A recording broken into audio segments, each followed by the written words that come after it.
कहानी की शुरुआत में चक एक्सेल से फोन पर कह रहा है, मेरी बेटी की जान बचा लो। वो कल बिजनेस ट्रिप पर मैक्सिको गई थी, लेकिन वहाँ से गायब हो गई। उसकी जान बचाने के लिए मैं आप लोगों को उचित राशि भी दूंगा। तब कॉल अपनी टीम के साथ में ब्रुक को बचाने के लिए पहुंचा। उसने ब्रुक को फ्री किया और अपने पीछे आने के लिए कहा। जब वे ब्रुक को लेकर बाहर आ रहे थे, गुंडे उन पर फायरिंग करने लगे। ब्रुक की रक्षा करने के लिए वे लोग गुंडों को मारती हैं। कॉल ब्रुक को लेकर अपनी वैन के पास पहुंचा। उसे अंदर बैठाकर जेके से कहने लगा, हम चलने के लिए तैयार हैं। तभी एक गुंडे ने आकर जेके को मार दिया। ब्रुक जोर से चिल्लाई तो कॉल ने उस गुंडे को ढेर कर दिया। जब वे लोग गुंडों से दो हाथ कर रहे थे तो एंडर्स को गोली लग गई। कॉल और एक्सेल अभी भी गुंडों से लड़ रहे थे। कॉल आगे बढ़कर ब्रैडली से कहता है, तुम जाकर ड्राइव करो। कॉल आकर गाड़ी में बैठ गया, लेकिन इसी बीच गुंडों ने एक्सेल को गोली मार दी। कॉल ने ब्रैडली से कहा, अब तुम गाड़ी बढ़ाओ। वो कहने लगा, हम लोगों को एक्सेल को बचाने के लिए चलना चाहिए। कॉल कहने लगा, देर हो गई है, हम ऐसा नहीं कर सकते। इसके बाद हम लोगों को 1 साल बाद की कहानी बताई गई, जहाँ पर ब्रैडली घोड़े की सवारी कर रहा था। उससे मिलने के लिए कॉल आया। वो उससे पूछने लगा, क्या तुम्हारी एडनर से बात हुई है? ब्रैडली ने कहा, नहीं, अभी तक तो नहीं हुई। मैंने भी उसे कॉल करने की कोशिश की थी, लेकिन उसका फोन नहीं लगा, क्योंकि मैं उसे अपनी शादी में बुलाना चाहता हूँ। अरे, क्या तुम शादी कर रहे हो? किसके साथ में? तुम्हें वो लड़की याद है ब्रुक, जिसे हमने बचाया था? उसके साथ मैं शादी कर रहा हूँ। तुम्हें मेरी शादी में द बेस्ट मैन बनना होगा। ब्रैडली उससे हाथ मिलाते हुए कहने लगा, हाँ, मैं बिल्कुल तैयार हूँ। उधर ब्रुक भी अपने पिता चक से मिलने के लिए पहुंची। वो पूछने लगे, कॉल कहाँ रह गया? ब्रुक कहने लगी, वो गाड़ी से सामान लगाते हुए कार को पार्क कर रहा है। ब्रुक अपने पापा से कहती है, आपके बॉडीगार्ड हैं? उसके पापा कहने लगे, हाँ बेटी, तुम्हें भी ऐसे ही बॉडीगार्ड को रखना चाहिए। पापा, मुझे इसकी जरूरत नहीं है, मेरे पास कॉल है ना। इतने में उसकी सिस्टर हेली वहाँ पर आ गई। वो उससे गले लगते हुए कहने लगी, आपसे मिलकर अच्छा लगा बहन। इसके बाद में वहाँ पर होटल का मैनेजर आकर कहने लगा,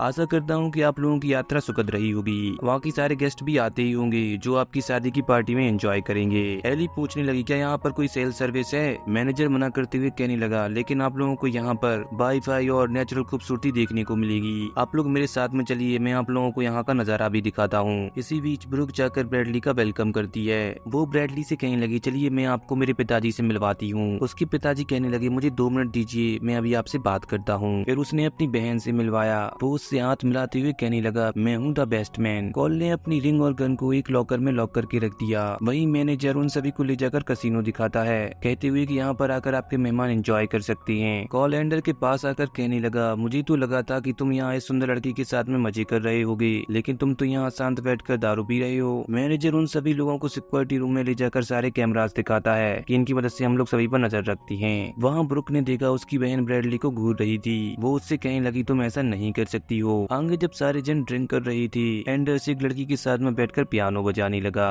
वहाँ पर कॉल ने रिंग ब्रैडली को संभाल कर रखने के लिए दी। एली उसके पास आकर कहती है, ये बहुत बड़ी रिस्पॉन्सिबिलिटी है, अच्छे से निभाना। पूछने पर ब्रैडली ने बताया, कॉल मेरा चचेरा भाई है। आगे मैनेजर जोआन के पास में कॉफी लेकर पहुंचा। कॉफी पीने में उसे बड़ी ही अच्छी लगी, जिसे पीकर वह बेहोश भी हो गया। ब्रुक अपने बाबा को साथ लेकर आ रही थी, उन्होंने बहुत दारू पी रखी थी। तब ब्रैडली जाकर उन्हें संभालता है। मैनेजर ने टेररिस्ट को अंदर आने दिया। उन्होंने वहाँ पर मौजूद सारे शेफ को मार दिया। एक्सेल ने अपने साथियों को उस जगह को साफ करने के लिए कहा और मैनेजर से बात करते हुए उसे भी गोली मार दी, कहते हुए कि मैंने ऐसा इसलिए किया ताकि किसी को तुम पर शक न हो। जब कॉल ने रिंग पहनाने के लिए मांगी तो वह ब्रैडली के पास में नहीं थी। वह कहने लगा, मैं अभी लेकर आता हूँ। एक्सेल जाते हुए मैनेजर से कहने लगा, तुम जैसे लोग यहाँ के मैनेजर कैसे बन जाती हैं? मैनेजर ने कहा, तुमने ऐसा कुछ नहीं बताया था कि तुम यहाँ पर आकर आदमियों को मारोगे, और उन लोगों को सिक्योरिटी रूम में ले गया। एक्सेल ने वहाँ पर जुआन को गोली मार दी। वह मैनेजर के पास गया और कहने लगा, ना यहाँ पर कोई वाईफाई चलेगा और ना ही कोई फोन में सिग्नल होंगे।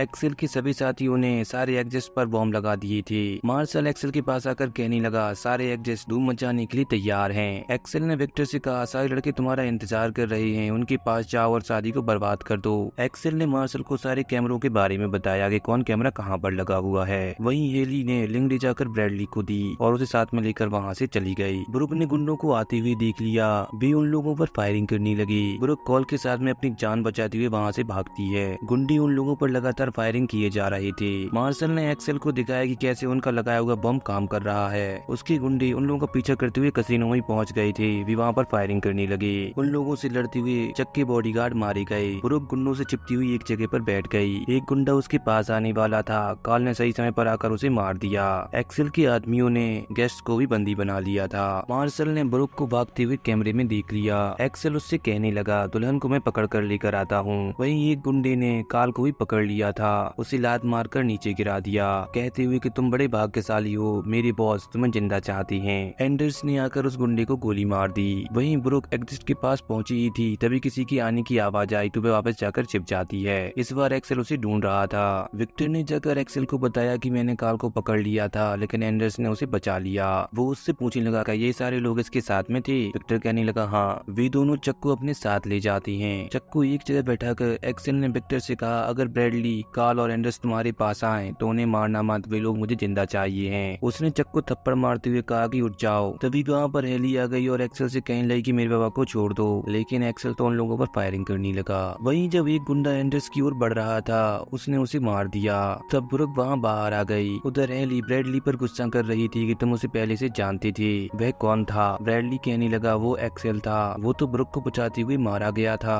हेली उससे कहने लगी लेकिन वो तो जिंदा है। ब्रैडली ने कहा पता नहीं। ब्रैडली ने हेली को शांत किया। तब हेली कहने लगी मेरे डैड के पास में एक सैटेलाइट फोन हुआ करता है, वह उनके रूम में होगा, उसकी मदद से हम लोग पुलिस वालों को बुला सकती हैं। उधर एक्सेल चक से कह रहा था तुम्हें याद है हम लोग ने फोन पर बात की थी, तुमने अपनी बेटी को बचाने के लिए कहा था। चक कहने लगा उस समय तुम तो मर गए थी ना। हाँ मैं मर तो गया था, लेकिन जिन लोगों ने तुम्हारी बेटी को किडनैप किया था उन लोगों ने मेरी जान बचा ली थी। तुम्हारी वजह से मेरा साथी जेगी मारा गया। क्या तुम्हारी बेटी का जीवन उससे मूल्यवान है? जैसे ही चक ने हाँ कहा तो एक्सेल ने उसे गोली मार दी। वही एक गुंडा जैसे ही अंदर आया तो ब्रैडली ने उस पर वार किया और उसे मार दिया और हेली को लेकर वहाँ से आगे बढ़ता है। एक्सेल चक से कह रहा है तुमने हम लोगों को $5 मिलियन देने की पेशकश की थी अपनी बेटी को बचाने के लिए, मुझे अब मेरा हिस्सा दे दो और इस बार तो तुम्हें दुगना देना होगा क्योंकि इस बार तुम्हारी दूसरी बेटी भी यहाँ पर है। चक उससे कहने लगा इतना पैसा मेरे पास नहीं है देने के लिए। तब एक्सेल ने गोली चला दी। तब चक कहने लगा ठीक है मैं तुम्हें पैसे दे दूंगा। एक्सेल ने कहा लेकिन उतने पैसे ठीक नहीं होंगे, तुम्हें इस बार $7.5 मिलियन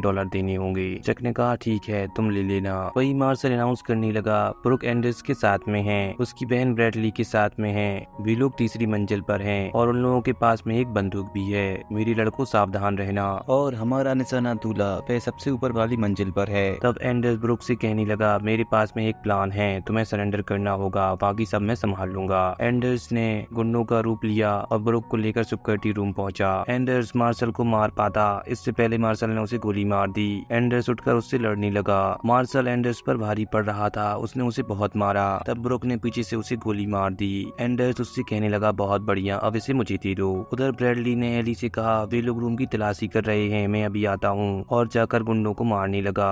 तभी हेली ने मदद के लिए पुकारा क्योंकि विक्टर हेली को मारने वाला था। तभी ब्रैडली वहाँ पर पहुँच गया और विक्टर से लड़ने लगा। इसी बीच में हेली ने पुलिस वालों को कॉल कर दिया। विक्टर ने ब्रैडली के मुंह में बोतल उठाकर मार दी और उठाकर उसे दूर फेंक दिया। पीछे से हेली ने विक्टर के सिर पर वार किया। विक्टर ने उसे एक थप्पड़ मारा जिससे वह नीचे गिर गई। उसने ब्रैडली को उठाकर ऊपर से नीचे फेंक दिया। हेली वहाँ से भाग निकली। विक्टर उसका पीछा करता है। ब्रुक अपनी बहन को कैमरे में भागते हुए देख रही थी। ब्रैडली उठकर अंदर आता है। विक्टर हेली को पकड़ पाता इससे पहले वहाँ पर कॉल आ गया।